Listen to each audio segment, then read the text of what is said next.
Hi, friends. So today we're going to talk about hyperboles. Can you say hyperbole? Hyperbole. So a hyperbole is another type of figurative language that we see in poems, in stories.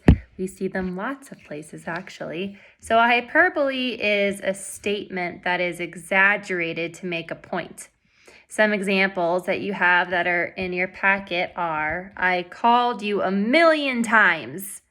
Do you think you'd actually call somebody 1,000,000 times? No. So they're saying something that's not true, but it's to make a point. So someone would say that. Someone would say, I called you 1,000,000 times, to make that person be like, oh man, I'm so sorry.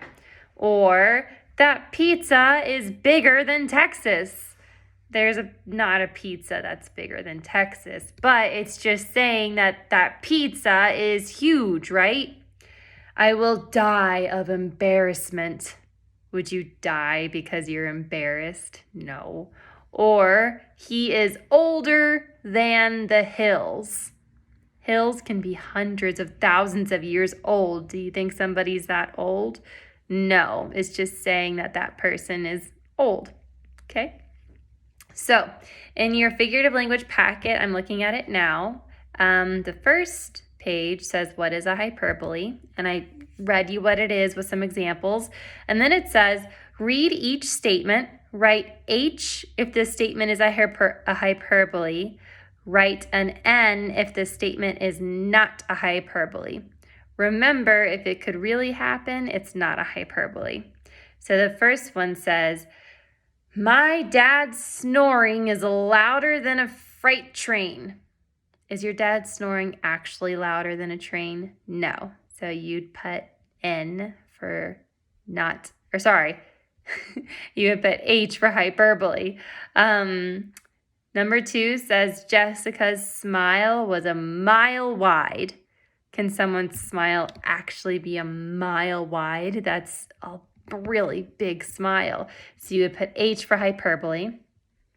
Jason stayed up all night reading his new book. That could actually happen. Someone could stay up all night reading a new book. So I would put N for not a hyperbole, but that's also your opinion.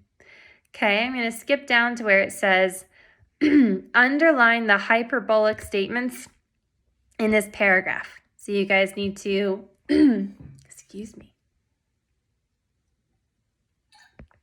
You need to read the paragraph and underline anytime you see a hyperbole, okay? The second page, sorry, that page was 18. The next one, 19, says finish the hyperbole. So it says again, a hyperbole is when a statement is exaggerated to make a point.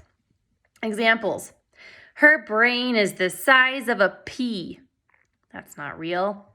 Or, I am dying to see that new movie. Are you going to die because you want to see a new movie? No.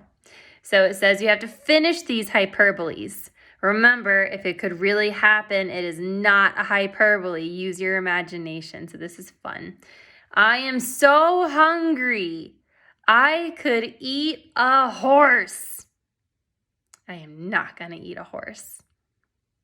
So if I say that I could eat a horse, that makes it a hyperbole. If I said I could eat a hamburger, then that could really happen. So that's not a hyperbole. Okay, number 2, the bus was late again. We waited for months. Would you really wait for a bus for months? No. So that makes it a hyperbole. So finish those for me. And at the bottom, it says illustrate one of your hyperboles. So draw one, okay?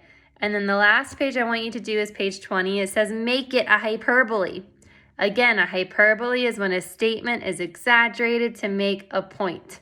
Even a baby could pass that test. That's not real. It's just saying that the test is easy. Or, I've asked you to stop 1,000,000 times.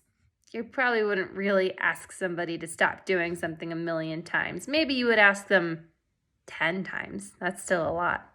So you need to rewrite the statement using a hyperbole, if it could really happen, it's not a hyperbole. So use your imagination. So number 1 says, the bag was very heavy. So rewrite it and make it a hyperbole. So you could say something like, the bag was heavier than 10 elephants, which is not real. Or number 2 says, the man was very mean. You could say, the man was meaner than a lion that was starved for 4 years. I bet that'd be a pretty mean lion.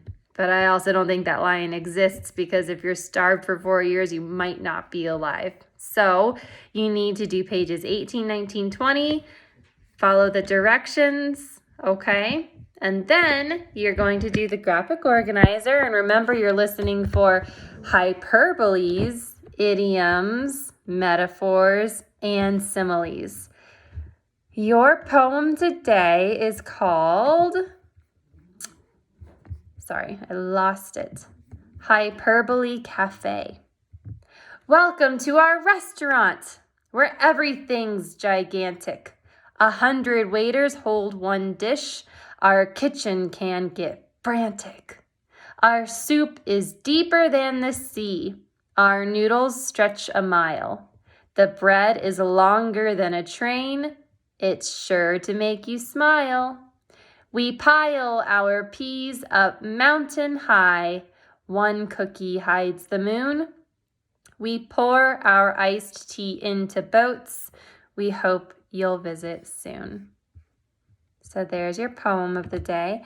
I am going to give you a copy and you go through it with the graphic organizer and do your mental image, any rhyming words, any patterns, any sort of figurative language that you see. There's definitely going to be a lot of hyperboles in this one, okay? So that's what you're going to do for your graphic organizer. And then I want you to write a narrative about a restaurant that you would make up. And you can use as many hyperboles as you want.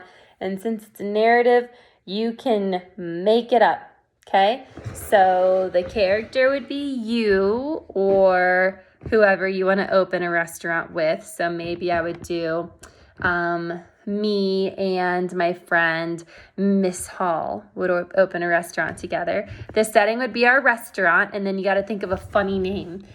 Like maybe ours would be called Stinky Spaghetti, or maybe it would be an ice cream shop and it would be called, I don't know. What's a good name for an ice cream shop, you guys think? Maybe Melting Smiles. Because as ice cream melts, you're eating it and you smile and you're so happy. And then the action would be something crazy that happens at your restaurant. Like maybe food starts falling out of the ceiling, or maybe your restaurant gets flooded, or maybe your restaurant is invaded by wild animals or something like that. Okay, so your narrative writing is a restaurant that you make up, kind of like this Hyperbole Cafe. And you can use the Hyperbole Cafe poem to help you come up with some ideas, like our noodles stretch a mile.